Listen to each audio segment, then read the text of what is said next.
picked on the quiet kid with the books, and I repaid them with a masterclass in petty, unforgettable, and utterly disgusting retribution.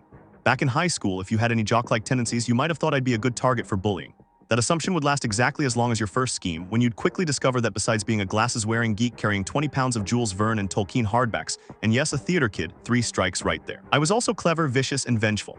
After your car's wheels mysteriously came off or your locker vomited rancid tapioca after a long weekend, most bullies wisely moved on to safer targets. But this is a milder, pettier tale. Being 15, hormonal, and picky, I was drawn to a girl 1 school year ahead of me. She was one of the few whose interests and habits were as diverse as my own, because I was in AP Everything. I got permission to audit her psychology class, a college prep course taught by one of the great educators of my experience.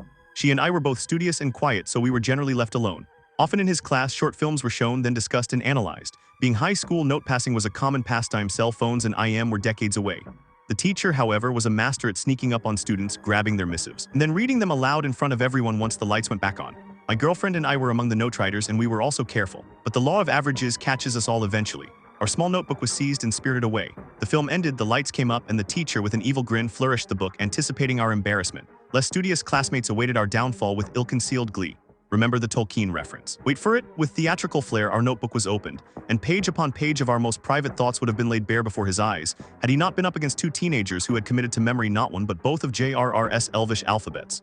Honestly, his expression trending from glowing triumph through consternation and finally settling on grudging acceptance was a thing of beauty. Game and match. He handed the notebook back. Life in class resumed. I had a great time when I took his class for credit the next year. I knew both the study material and his jokes. The teacher, having a ready-made straight man, made for a very pleasant semester. This story proves that sometimes the first scheme is also the last, especially when you underestimate your target. What's your most satisfying tale of turning the tables on a bully?